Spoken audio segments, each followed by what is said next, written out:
want to make money and change the world. So we are very aligned.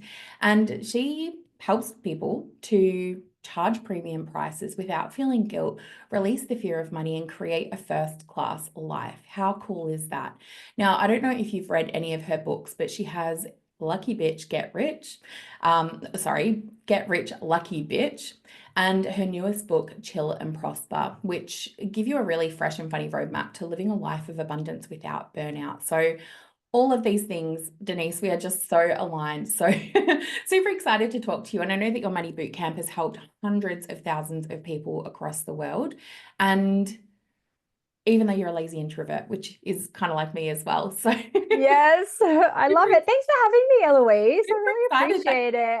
I know I love talking to other people who work in the money space as well, because I just think it's so important to like there can't be too many of us, right? Like we've really got important work to do sometimes in normalizing money and just making it an easy conversation for us to talk about for money. For sure, for sure. And, I think you were the pioneer in this space, like in terms of, I wasn't actually. I always like to mention my money mentor, Kendall Summerhawk. She is who really introduced me to this conversation of money mindset. And I love her work. So I appreciate you saying that. But for me, no, I've got a money mentor too. isn't it funny though, like how, like, I don't know, maybe it's that, like you were saying, like, because you work with new waves of entrepreneurs, right? So for me, you were the OG in my mind, but for you, when you started, there was someone else. And this is why, like, the market is never too saturated. So I love that. Definitely. Yeah, definitely. And also there'll be like new young people coming in now who won't relate to me, Mm. and so I think anyone listening who you're like, oh, maybe I can talk about money too, go for it, because there'll always be someone who needs to hear it from you and your perspective.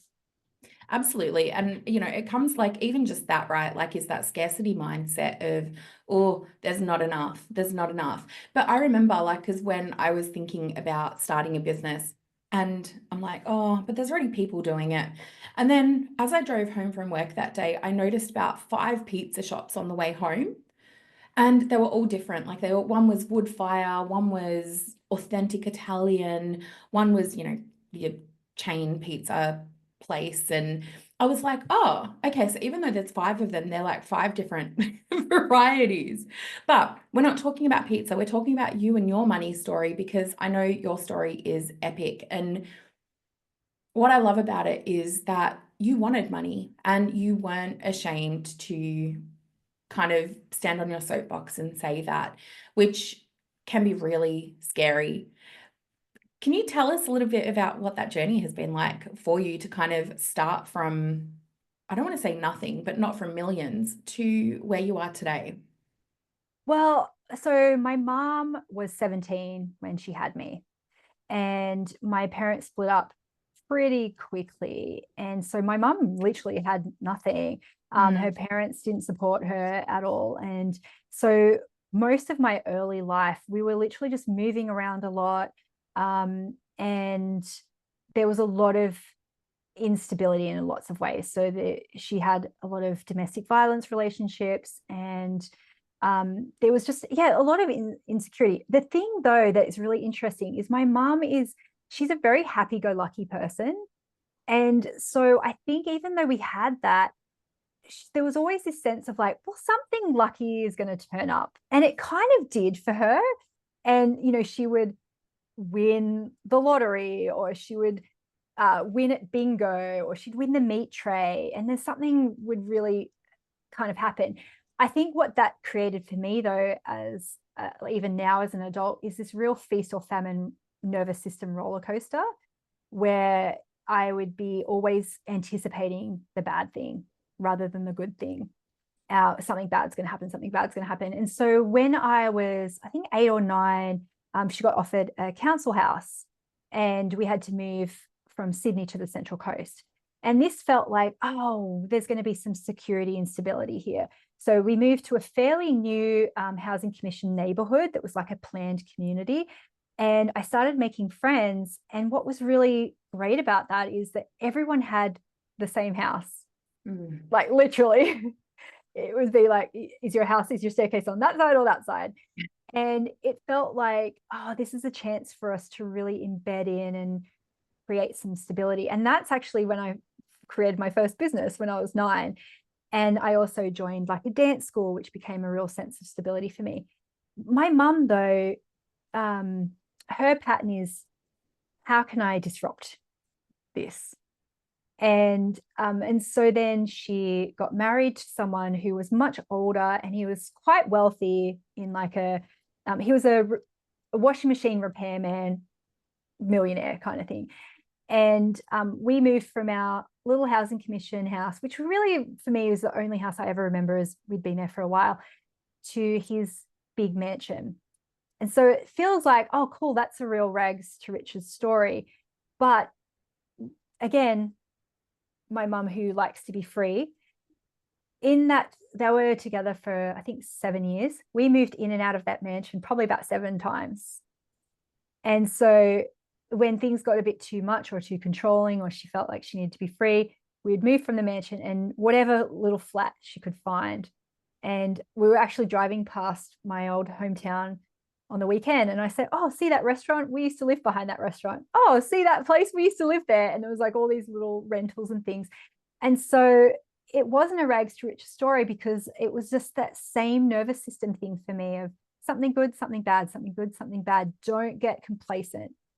But what it really emphasized for me from a young age, my mom, my aunties, my nan, who were all born in a time where you really couldn't make money so much as a woman. There was no flexibility. There's no creative way that they could be entrepreneurs. They would always say to me, make your own money, don't get married, be independent. So I think from an early age, it was like, how can I get money? How can I make money? So I would always start little businesses. But I think that experience with my stepdad made it very clear to me. It was like, men have the power, men have the money. You cannot trust that good times will last. So I got good messages and bad messages. But he was actually the first entrepreneur I'd ever met as well. And he would teach me about business, and he would let me work in his stores and answer phones and things like that. So I had this real like tricky relationship with this entrepreneurial presence in my life. And literally the whole rest of my childhood was like that. It was, they'd get divorced, my mom would have no money and then find someone else. And it was very clear to me from an early age, you're on your own. There's no safety net, make your own money. So I moved out at 18. I lived in a laundry shed in Sydney, literally a laundry shed that was $50 a week outside of the house. And I just felt like I'm on my way. Like I felt so excited. I'm like first person to go to university. It was hard, but I think I've always just had that I don't know, that feeling of like, I'm going to make it. I'm going to do something. So I went to university. It was a disaster. Failed all my subjects and moved to London. I was there for 9 years, and I went in and out of, I'll get a job. No, I hate the job. I'm going to start my own business. What am I doing? I don't know what I'm doing. I need money. Okay, I'll just get another job. So that was really my journey. Underpinning all of this, though, is this creative side of me that has always been a seeker and a sharer. And I would watch Oprah after school. I don't know if you watched Oprah as well. Yeah. And I would go to school and I'd be like, Oprah talked about this thing called gratitude, a gratitude journal. Let's start a gratitude journal. And so even if you talk to my friends now from that time, they would say, yeah, Denise was always the one who was trying to get us to do stuff, like to write goals down, and just, she'd always try and improve us. And that's exactly what I am like now. There's no difference. It's just that technology and a business vehicle came into the world where I could actually share that. And so now I'm like, I'm not a guru. I don't know how to do anything. What I'm really good at, though, is to just be like, oh, okay, let's figure that out. Oh, there's this tool that I learned. Let's try it. And I've somehow made that into a business. So yeah. Well, It's interesting. Oh my gosh, like I was enthralled, like, because in my mind, like I'm very, funnily enough, visual. I didn't realize how visual I was, but I had this visual of you as like this little kid, and I could just kind of visualize it in my mind. And it was really interesting to me, like when you were saying that you moved to London and you got a job and then you didn't, and then you got a job and then you didn't.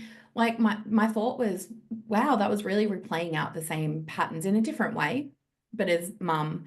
And that's exactly what our nervous system does, is it will recreate those same familiar patterns over and over and over again.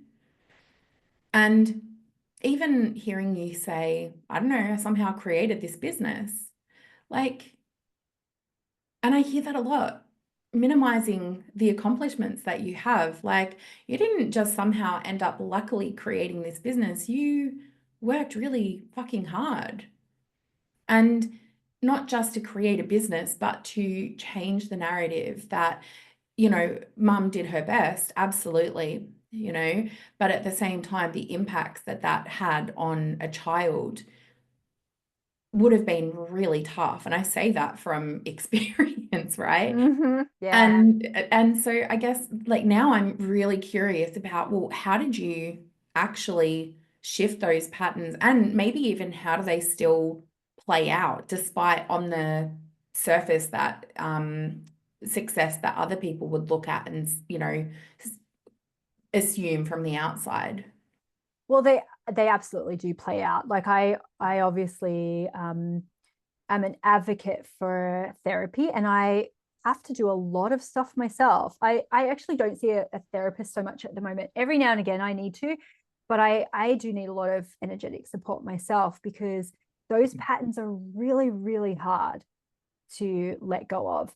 And actually, it's probably only in the last couple of years that I've had to remind myself, like, what are you trying to prove? What are you trying to overcome? And to let myself not work as much and to change some of my goals, because I think you can run for a long time of like, I have to do it. And then you're just like, oh, I don't need to do it anymore. But then who am I if I'm not trying to overcome something?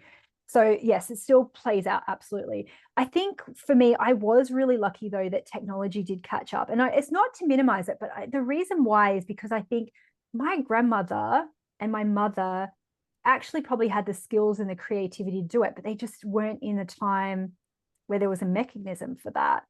And I think there was a point where I was like, oh, look at me, I've broken the cycle because I've made money.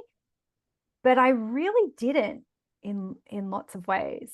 I just like not just happened to make it, but it was like I had to really do some work around that too, to go, oh no. Making money isn't the cycle breaking.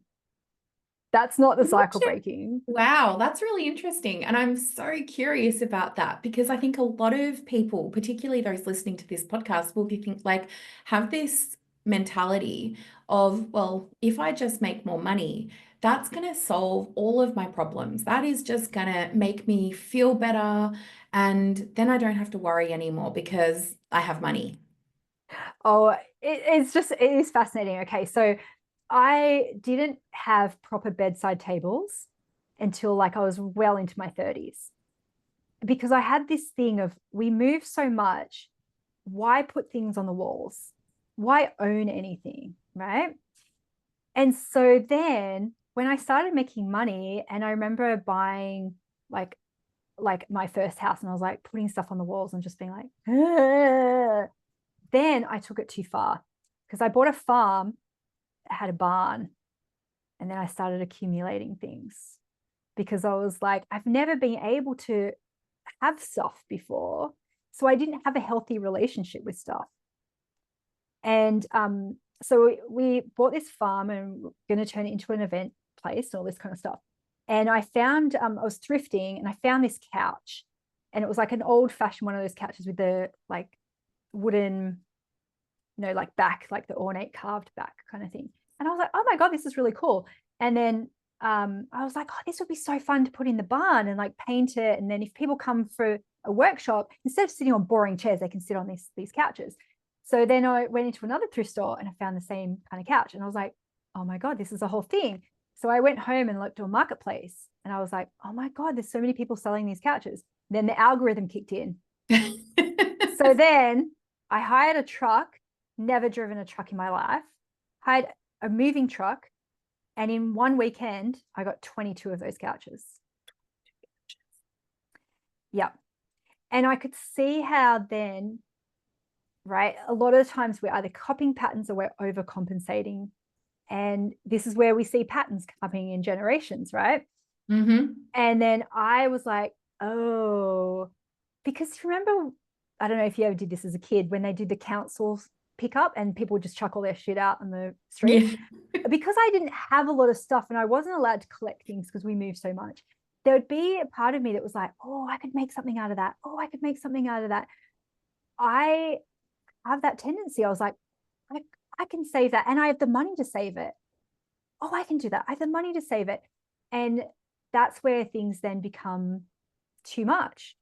And I had to stop to be like, oh my God, just because I have not only the space now, the capacity, I also have a team to paint it.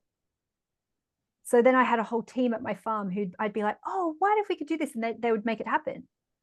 And so then I was like going down a different, like, I don't know, a different avenue of going, what do I actually want rather than what am I overcompensating for? Just because I can be the person who doesn't see the potential in other things.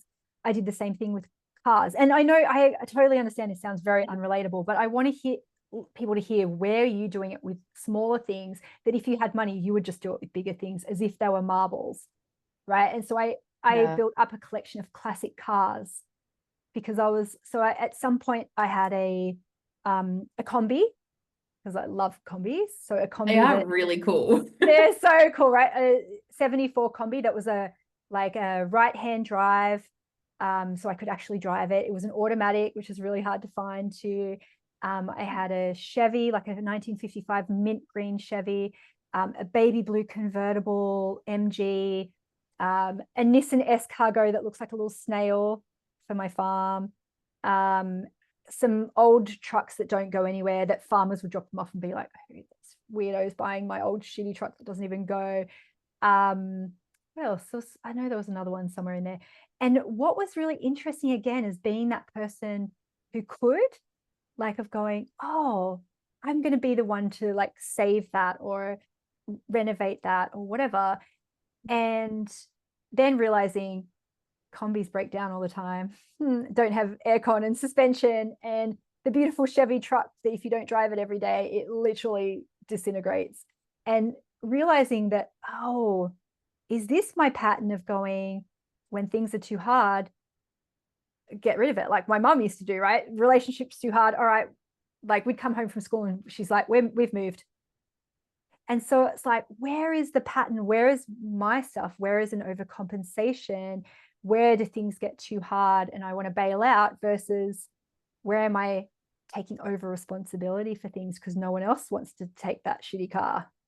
It was a very fascinating experience. And this is why, again, we're talking about money. It's like more money doesn't change the underlying patterns. We think we're going to be better, a better version of ourselves. But what if we're exactly the same?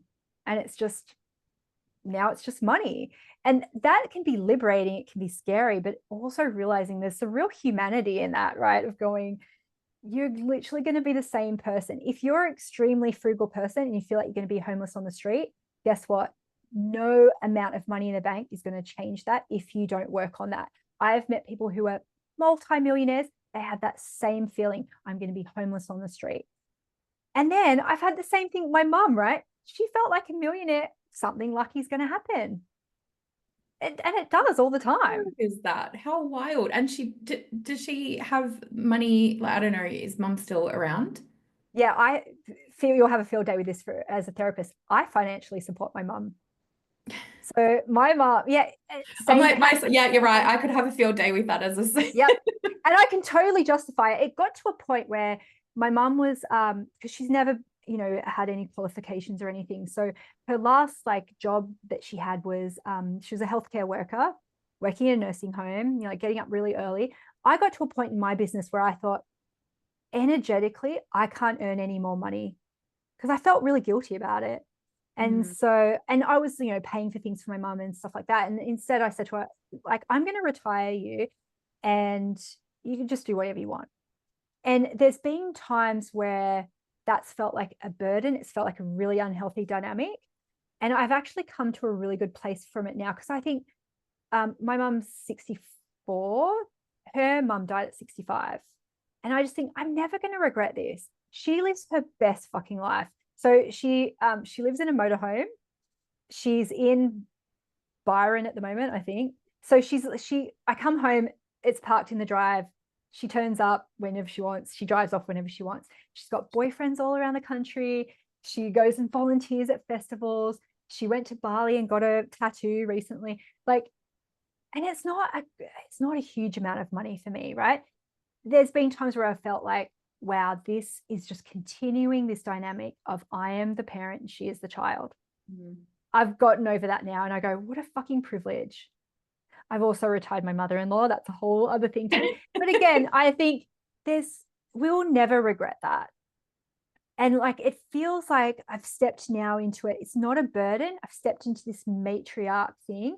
And also then now I've accepted more help from my mom. I go, wow, when she comes and stays with us, like she'll play games with the kids and she's teaching them how to gamble and she's teaching them how to play pool.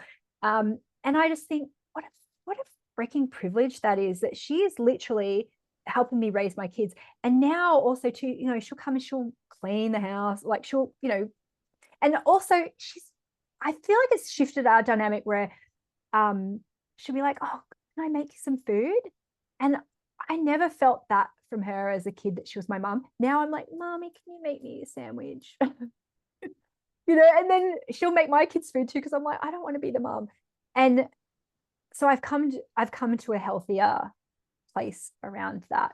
But for a while, it probably wasn't healthy, because I felt resentful. And I think too, I felt resentful because I felt like, oh, I'm working and she gets to have the fun life, which is what happened as a kid, right? And now I'm like, well, I am having a fun life too. So I've stopped working as much and I've added more fun into my life, because I deserve it too. Oh, and I love that. Yeah. I've also had to do, this is so fascinating for me too, because saying it out loud always sounds so bad, but I had to actually get to a point where I went, oh, I have fucked up all the roles in my life in this lifetime. There was times where with my husband, I've like, oh, we made a pact this time that I'd be the wife and he'd be the husband. It should be the other way around. And I'm like, oh, we've messed that up. I had a very unhealthy codependent relationship with my brother, who was born 15 years younger than me, my sister born 19 years younger than me. I am their mum. Oh, in this lifetime, we decided, let's just be sister and brother. But I fucked it up. I'm trying to do both. Same with my mum. I'm like, oh, we decided that this time I'll be the daughter, you be the mum. No, I fucked it up. I'm trying to do both of those things at the same time. So the work I've been doing this year is to untangle those and to go, I am your sister. I am your daughter. I am your mum. I am your wife. And to be like, no, don't do all of the things and cut all the cords. And it's been very liberating. It's been painful too, because I've lost some relationships in those. Wow, that's so incredible to hear. And it's really interesting. What I love about these conversations on the podcast is that we talk about money, yet it's never about money. It's not about money at all. Like, I just kind of want to reflect that back. And I just also want to touch on, you said earlier that it's not relatable that you have the money to go and buy these classic vintage cars. Sure, not everyone can go and do that, but I just want to go back and touch on that, because the point is, like, and I know you said it, but the point isn't about the object. It's not about the cars. It's about, and yes, there's privilege to that, right? Like, having money certainly comes with privilege.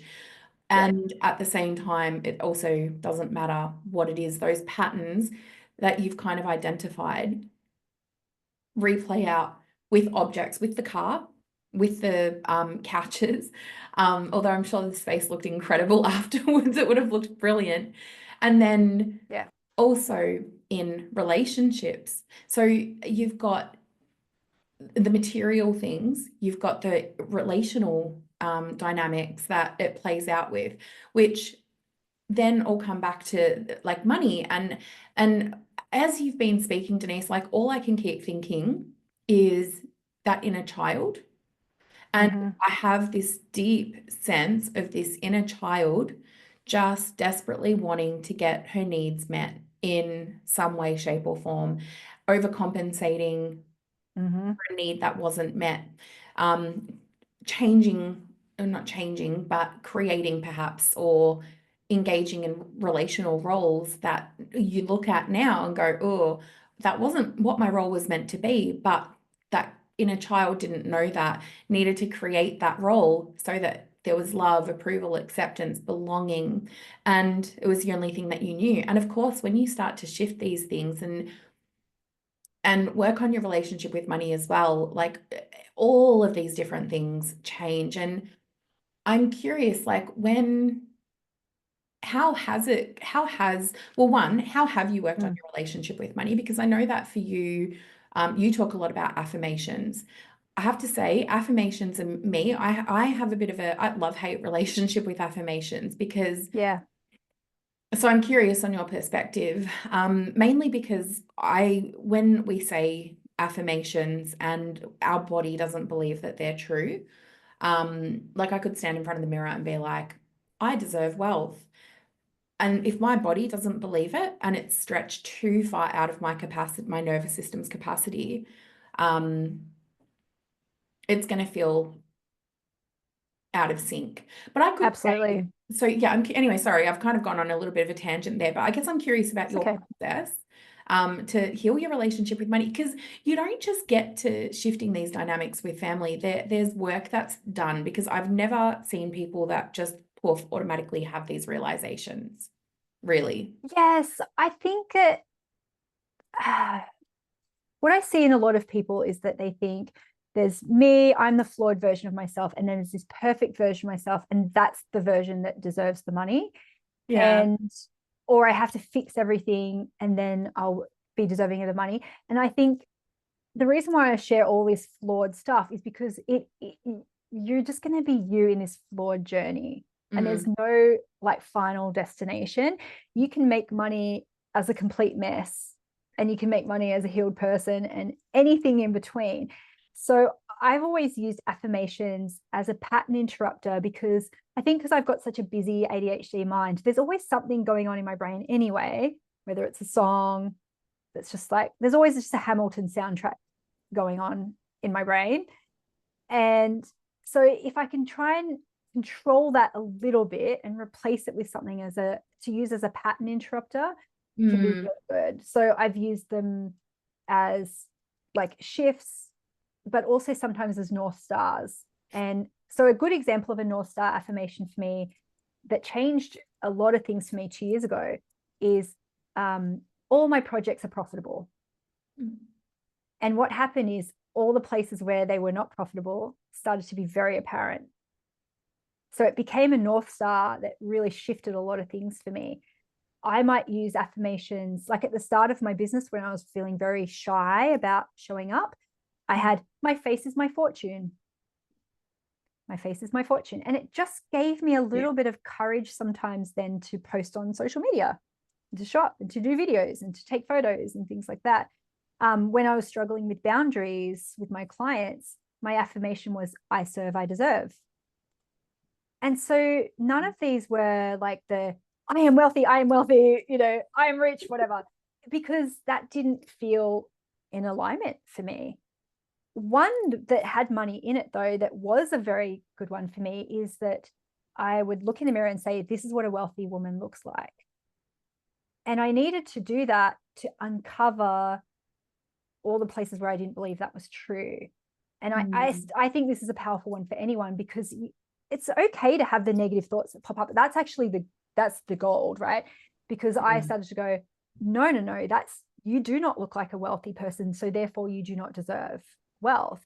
And the more you say it, and actually it's better to do it on your really like feral days than when you're looking good, because when you're looking good, that is part of that thing of like, oh, I'm only deserving of it when I have my hair done and all that kind of stuff, or when I'm at my ideal weight. And especially for women, there's so much in there around deserving of money and weight. There's so many layers to that. And I could speak to that even from a kid of like food insecurity too, about how then that becomes then a, like, I've got it, I have to consume it right now before someone else can take it away from me. I have to store it. There's a lot of safety stuff, obviously. But like, actually, if you look in the mirror when you're at your most feral, and to be like, this is what a wealthy woman looks like, it does start to shift things in your brain, because you can go, well, why not? Why not me? And you decouple it from some of those things that you think like that are weight or looks related. Because if you go look at the richest men in the world, they all look different. Some of them are skinny, fat, short, tall, old, young, good looking, not good looking. They're allowed to be very diverse. So many of us have a very narrow, very, very narrow idea of what a wealthy woman should look like. And so then if you allow yourself to have that conversation in a mirror, and then you can go, okay, well, I need to obviously see more examples of people who look like me or who have a similar situation to me, because we've all got our own exceptions, right? We go, yes, but I'm a single mom, so I can't do it. Or yes, but I have an accent, so I can't do it. Yes, but I'm short. Or yes, but I'm overweight. Yes, but I'm old. Yes, but I'm young. And you have to go then seek out those examples, or just to be like, okay, well, if I'm going to be the first, I have to be the first. And that sounds like, oh, easier said than done. But there is something there about just going, this is what a wealthy woman looks like. And then the more qualifiers you can put on there, the better. So you can be like, this is what a wealthy ADHD woman looks like, or this is what a wealthy queer woman looks like, or this is what a wealthy Black woman looks like. And then it can really help. I think it's a powerful one. I started saying that way before I had money, by the way. And just any little pattern interrupters. So there was one that Mark and I, he's my husband, we've been together since we were really young. And so we were super broke together. We would say, lucky we're rich. And it would be like, you know, oh, I got a flat tire. And it'd be like, lucky we're rich. And we use that now, and it's funny, right? Because then it's a perspective thing of going, oh my God, like that is not a huge thing. But our nervous system sometimes still feels that way, right? Of going, oh my God, I'm never going to financially recover from this because I put the air conditioning on. Like my brain goes there all the time of like, oh my God, I'm using the dryer. Yeah. You know, And it's oh my gosh, that's so funny. Like it makes me laugh. Like I can just imagine, you know, sitting in this like rickety old car, lucky we're rich, to now having like the wealth and, you know, oh gosh, that's just, yeah, funny. But I do love that. And, you know, but we are rich. That's the thing too. I think that is that thing too of going, the fact that we're sitting here talking in comparison to the planet, like unimaginable wealth. And we do forget that sometimes too. And so that is a bit of a pattern interrupter for me of going, like at any stage, you can just go, oh my God, like I'm so wealthy, even if I don't feel like it at the moment, and I'm not where I need to be. And I have, you know, real issues I have to deal with, but it still is a perspective thing. and the privilege that comes with wealth, like you can acknowledge that, but also, right, like there are still issues that people face. And like it's really interesting because I remember like I was saying off air, like working with people in like below the poverty line, and then working with people with wealth. And holy moly, the issues were, I mean, obviously financially they were different, but life-wise there was a lot going on regardless of the circumstances. And I think we forget that, like we see money as this savior. Money will save me, when in reality it doesn't. You're still a human. And I really get angry when people make comments. Like I love Paris Hilton. She, I think, is very intelligent, very smart, very business minded. And people are like, oh, like when her house burnt down in the fires, oh well, you know, it's Paris Hilton, she can just, like, she's got money, she can go have another one. I'm like, well, but that was her house, like that was her home.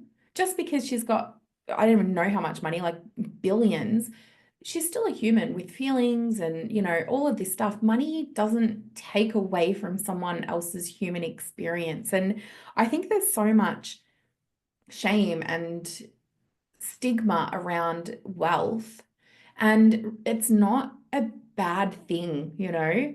And I don't know, it actually really frustrates me when people see wealth as a bad thing because you can do so much good with money. You've retired your mum, your mother-in-law, you know, and there's so much other good stuff. You've helped hundreds of thousands of people across the world with their relationship with money. How is that not a good thing? And so what, you should do that and then earn what, $60,000 a year where you can barely put a roof over your head and you're paying someone else's mortgage just so that you don't come across as too gross. I'm going to go on a rant if I keep talking about this, but it does. It makes me angry. So I love that you can kind of sit there and go, you know what? Yeah, I am wealthy.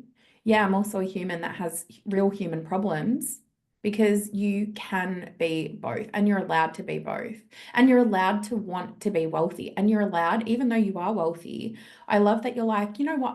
Actually still want more. There's more in me. There's more in my tank. There's more goals that I have. And fuck it, I'm owning that.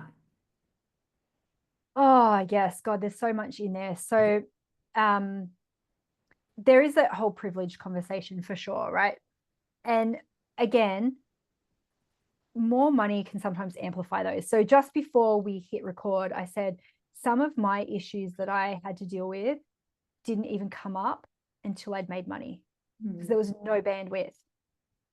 There was no bandwidth for them. I had just to work. I just had to get up and just work again and work again and work again and make more money. But then I kind of got to a point where I was like, oh, look at me, I've broken the cycle because I've made money.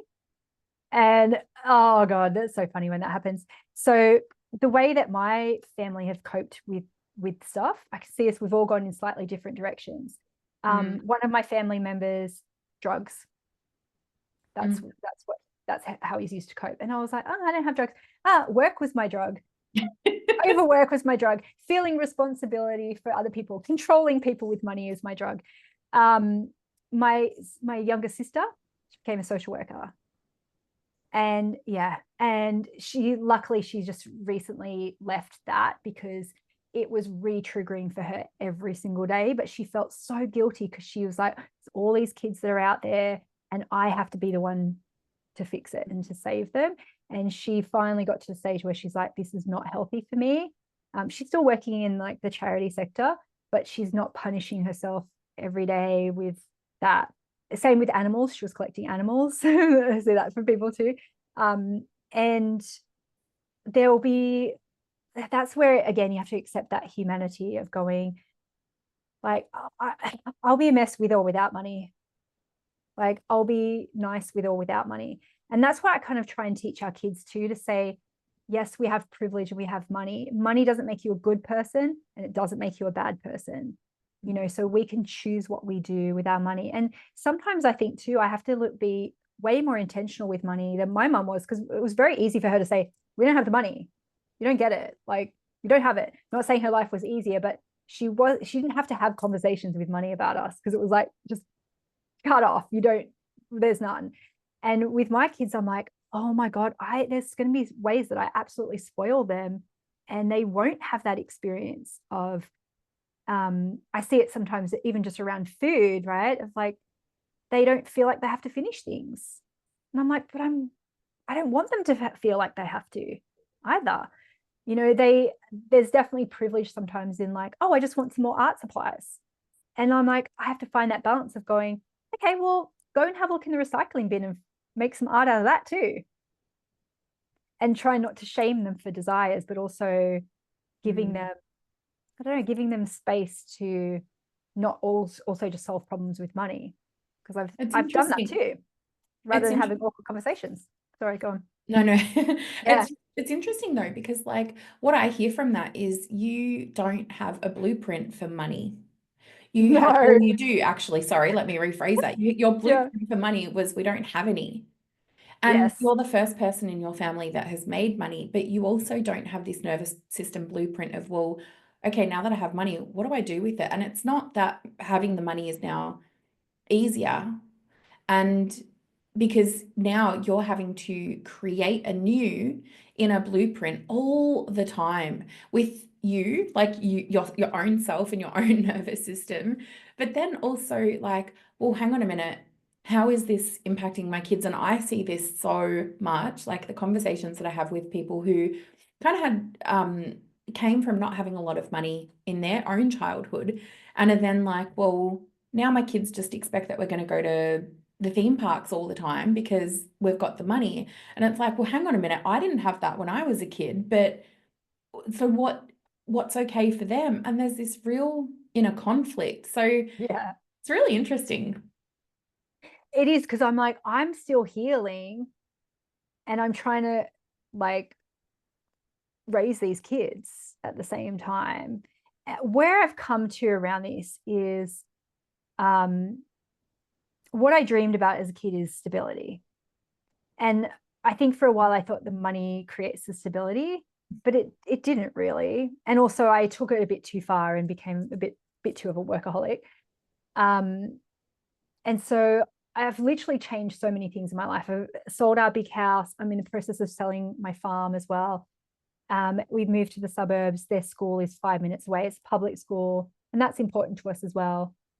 Because again, it's like, I don't want to create so much wealth for them that they can't sustain it, because we don't know how to sustain it as a generation, right? So it's almost like taking things down a little bit to be like, okay, we've got a nice house, but it's in, you know, a normal suburb. I want them to have normal friends. Willow is going to high school next year.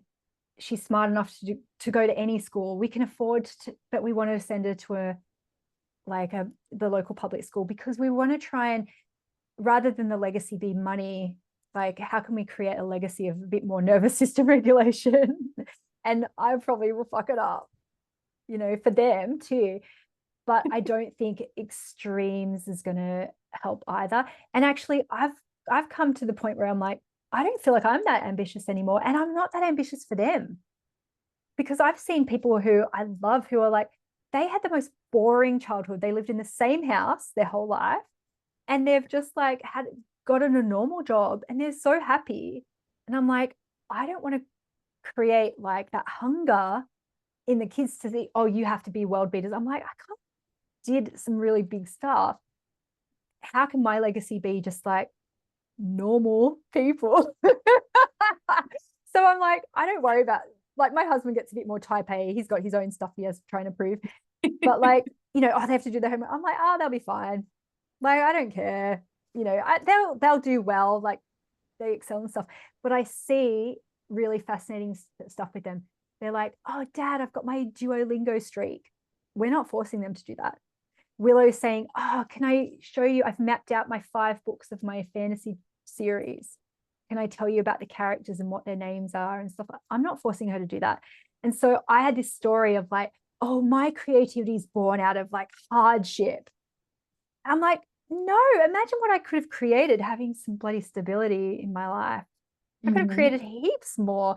And so they're the test for that, right? I'm like, I'm just leaving them alone and trying not to like fuck anything up, because I'm dealing with my own stuff. I'm like, I'm just going to feed them, try not to fuck them up. And you've got enough money to pay for therapy for them when they're older. So it's all good. You know, I always say to people, because parents will say to like, oh, I think I'm worried I'm going to fuck my kids up. I'm like, yeah, you probably are. That's okay. Put some money aside for therapy and just hand it to them on their 18th birthday and you're good. I literally said that to them recently. I was like, you can talk about that in therapy, because they're like, you said that you hate children. I was like, we're all laughing about it. I was like, I kind of do hate children. You guys are all right sometimes. You're nice. But I'm like, that is the thing. We don't know what issues they're going to create, like, and have. So I'm like, I'm just going to live my own life, try and create some semblance of safety and stuff for them. I'm honestly not worrying about it too much. By the way, too, this is definitely a privileged thing, but one of my kids has very full-on ADHD, and the amount of money we throw at this, it doesn't even touch it. And so anyone out there who's thinking, oh God, it's the lack of money that I feel guilty that I can't spend, it actually doesn't make it that much of a difference. That sounds so privileged. I'm like, you know, when people go, oh, it's the diet, change the diet. Oh, it's the special supplements. Oh, it's the OT every week. Oh, it's the thing. None of it sticks. It's bloody hard. There's no amount of money I can throw at parenting that's making it like easier beyond a certain point. Does that make sense? I know that sounds really privileged, No, but and you know what? it doesn't. It's hell. Do you know what I really, and it's not you, but like it's the systemic view of money. I hate that you feel or people feel the need to acknowledge the privilege. That really shits me as well because like I get it, but at the same time, it just reinforces that we should feel guilt about money. Or maybe not guilt, but like we should disclaimer, or we should not make the person who's not making the money feel bad, or we Yeah. should, justify it or um soften it in some way. And I get it, like, because, how dare we upset someone's feelings? That's not our responsibility. And Yeah. like, I don't know, I get it. And I would do the exact same thing, right? Because, I'm also, oh, well, the privilege and yada, yada, yada. But like, at what point do we just need to be like, you know what? This is my life. I didn't have it easy. You don't know my whole story. You don't know the challenges that I went through. And to you, it may look like my life is easy, it was luck, or I'm so successful. But what you don't know is behind the scenes, I'm raising kids, that's fucking tough.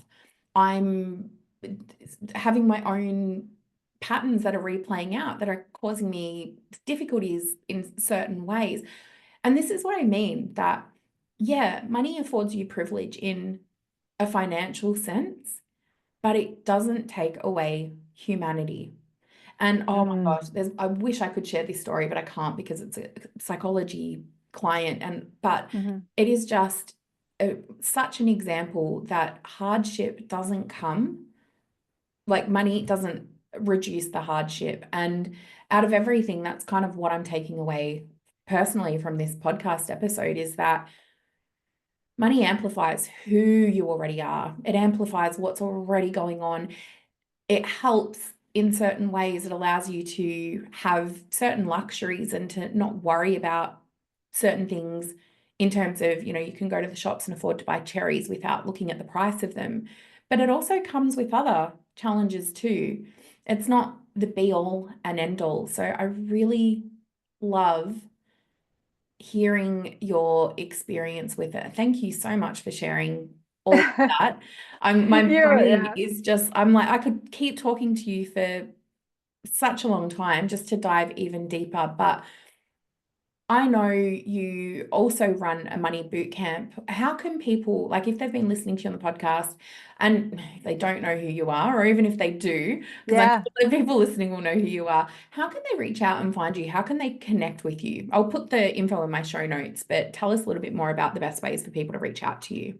Yeah, so I think a really great starting point is to come and follow me on social media. So Instagram is a great place to start. Mm, I'm at Denise DT, super easy to find. And just getting that conversation, because obviously I have a lot of prompts and content just to get people starting to think about things in a different way. mm, Um, the next starting point, I think, too, would be reading one of my books, and you can listen to them as well if you don't like reading. I do the audio myself. So Get Rich Lucky Bitch is a really great starting point. Just thinking about money blocks. And even if you don't think you have any, a lot of people go, oh, there's more. And I'm like that every day. I'm like, oh, there's always more. I got so much out of it, even listening to you, Eloise. And then Money Boot Camp is a great like community and a place to sort of immerse yourself in that conversation on a daily basis, because we have a beautiful community. At the end of mm, the month, we do 2 live calls, and we always find a new place to talk about these things from. Like one time we did a whole call on pocket money and like the lessons from pocket money. We for did a kids. whole no, just in general, what's your relationship with pocket money and how is it impacting your life today? Like we just find new Oh, interesting. oh, there's a whole deep dive in that. We talked about weddings one time of like, what's your relationship with love and money and, being the bridesmaid, always the bridesmaid, never the bride. Like there was so many interesting lessons in that. So we use those live calls to kind of come together and to do some excavation work. But Mm, that's what the daily community is as well. So there's obviously tools that you can learn and find different nuances, but it's just being in that community and conversation around like, mm, especially if you're a curious person, to hear other people's stories and see how it relates or how it's different to yours. It really expands your brain as to what's possible. But just being in this conversation where money is just a thing that we're allowed to talk about is really powerful too. So you can join at any time. And it's denisedt.com/bootcamp. You can find out all the info. And there's people from all around the world. every profession. And what's great in there too is there's no hierarchy of like more money is better than someone who's just starting out, because we know that the mindset lessons are literally the same, whether you're making your first dollar or you're making your first million. We're all at that beginner mindset of curiosity, and the actual money of it doesn't even come into play because it's literally the same every time. I've definitely heard people speak about boot camp. I know, I can't remember who it was, but I know a few people who have gone through it and done it. They've loved it. So it sounds like an amazing program. Denise, cannot thank you enough for being so open and sharing your journey with us. And I've loved every second of it. So thank you again. Oh, thanks for we're asking such great questions. And yeah, it was really some juicy nuggets Thought-provoking for ones. me. Absolutely. Thank you for that, and for providing this platform. I really appreciate you having me on. All right. Thanks. And everyone else, I'll see you next week. Until then, take care.